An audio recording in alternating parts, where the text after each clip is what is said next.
flash, 3 fois flash, dimanche le 3 novembre 2024. Chef de l'État, bonjour. Peuple congolais, bonjour. Politiciens congolais, bonjour. Les défenseurs des chefs de l'État congolais, les Poutine de Kinshasa, Poutine en RDC. Dans le carré du chef de l'État, je vous ai toujours dit que vous allez me trouver là-dedans parce que je suis le numéro 5. Dans le carré du chef de l'État, je vous dégagerai, recadrer s'il faut, vous donner cours, je vais vous donner cours. Parce que nous sommes des politiciens, parce que je suis un politicien inné. Politicien de l'école, politicien inné, il y a une différence. Je suis inné dans la politique. Très bientôt, dans 2-3 mois ici, je vais atteindre 70 ans. Donc, je connais la politique au fond. Mon père était un grand journaliste à l'époque, Étoile du Congo, aux côtés de papa Étienne Tshisekedi Wamulumba. Donc moi j'étais entraîné par mon père, je connaissais la politique. Donc je connais très bien la politique congolaise. Donc je suis l'organe dedans dans l'île d'épaisse.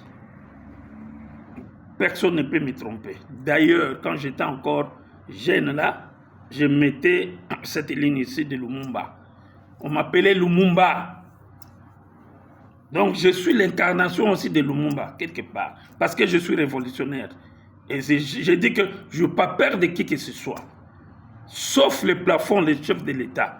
Je peux l'écouter et puis il me donne des instructions, je respecte.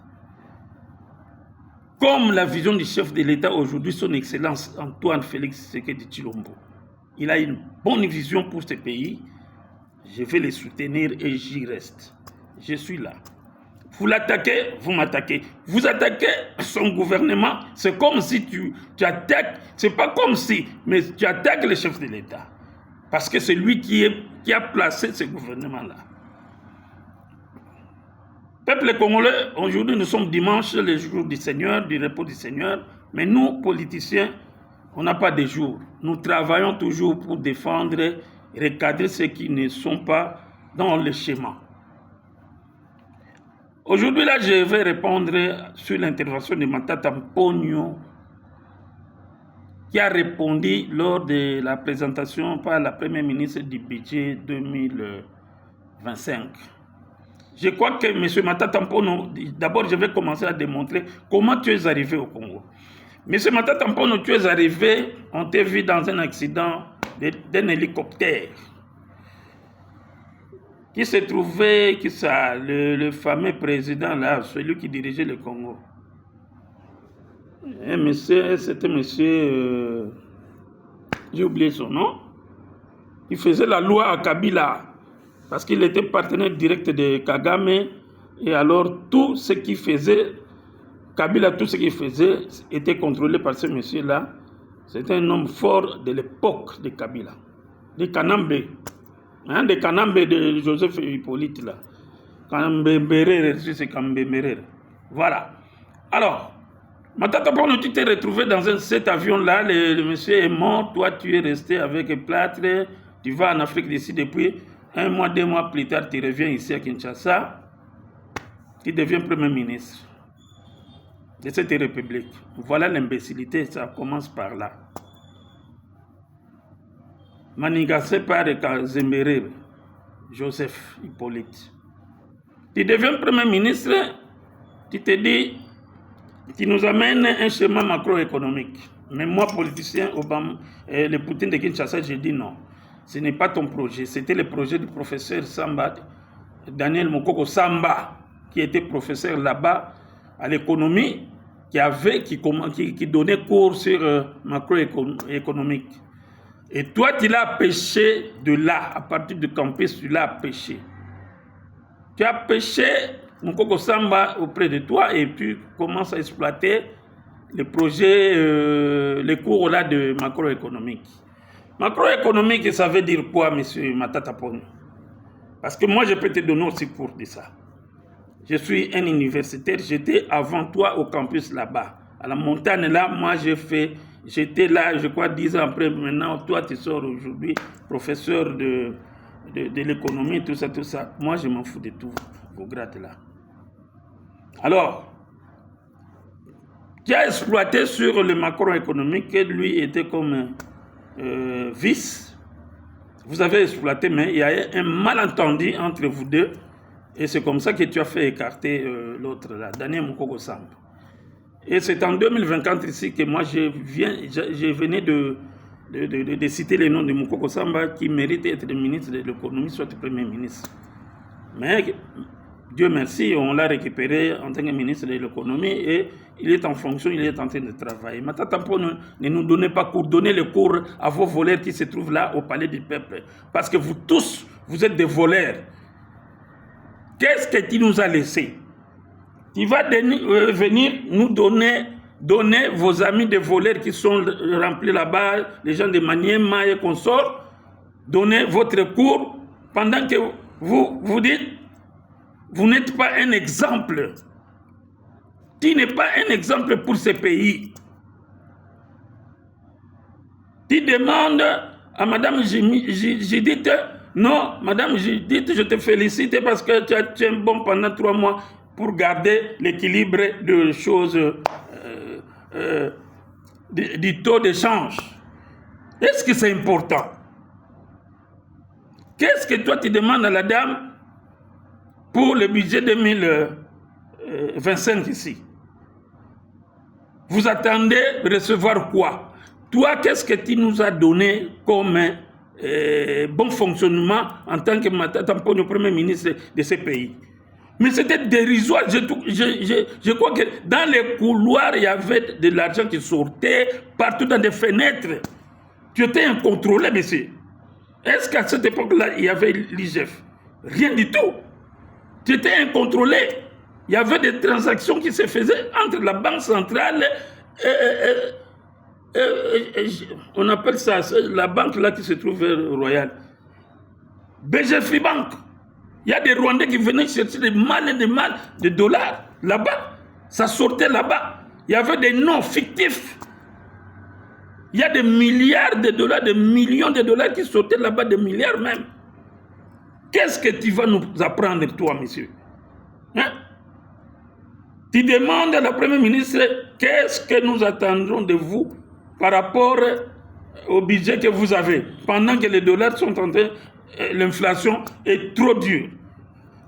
Peut-être que tu ne connais pas l'inflation, tu ne connais pas la récession, tu ne connais pas le déficit, la régression, tu ne connais pas de ces monnaies-là.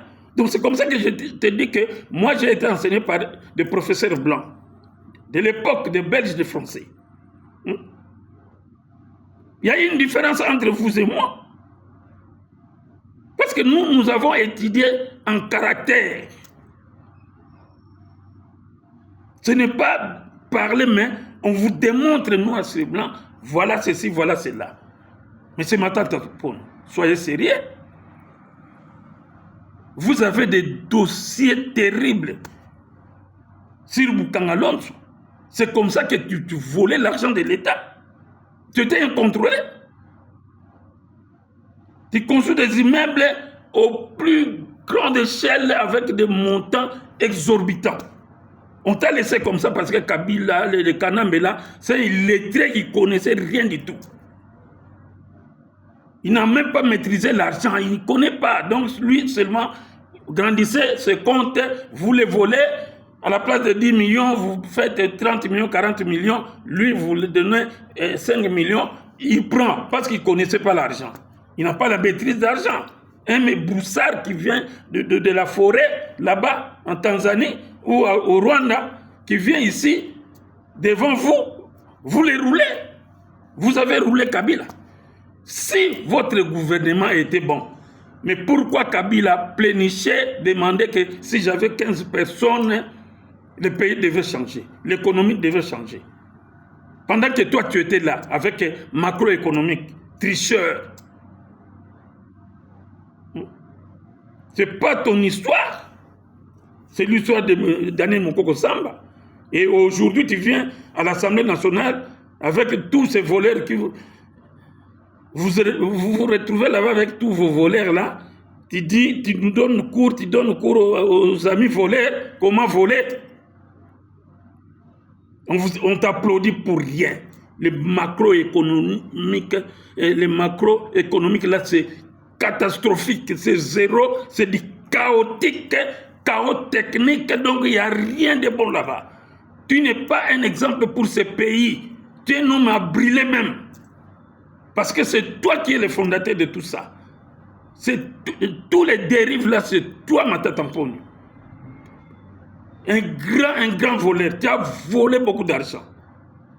Le fait de construire l'université là, mais pourquoi tu n'as pas construit l'université? Parce que tu as volé, mettre les noms, non, université de l'État congolais. Mais tu as mis ton nom, pourquoi? Quand toi tu es venu comme Premier ministre, qu'est-ce que tu avais derrière toi? Qu'est-ce que tu avais? Une banque derrière toi? Tu avais des paquets? Tu avais l'argent? Tout c'est parti par ici. Vol systématique de l'argent de l'État. Aujourd'hui, tu connais le chef de l'État, tu dis non, il y a les chaînes de dépenses. Les chaînes de dépenses sont débitées par qui? Par toi, non? L'argent sortait sans contrôle. Tu faisais même des dépenses sur la chaîne de dépenses sans contrôler. Le ministère du budget n'était pas au contrôle. Tout passait comme ça. Simple signature, coup de fil, ça passe. Toi, tu connais qu'on ne connaît pas ces histoires-là. Nous contrôlons le pays parce que c'est notre pays. Ne venez pas nous dire des bêtises que tu as osé. Ce sont des anéites. Ce que tu as dit là, en tout cas pour moi, les défenseurs du chef de l'État, je vous dis que c'est zéro catégorie. C'est zéro. Chaos. On peut t'attendre à toi de quoi? De quoi de bon que tu nous as laissé ici? À cette époque-là, le dollar était à 9 000. 100 dollars était à 9 000 quelque chose. Mais c'est monté jusqu'à 16 000. Est-ce que toi, tu as maîtrisé ça, les dollars? 16 000 francs pour avoir ça, c'était aussi beaucoup d'argent à ce moment-là. Quand toi, tu étais Premier ministre. Aujourd'hui, si ça passe jusqu'à 28, 29 000, mais ça ne peut pas vous t'étonner, toi. Hein, monsieur? Soyez sérieux.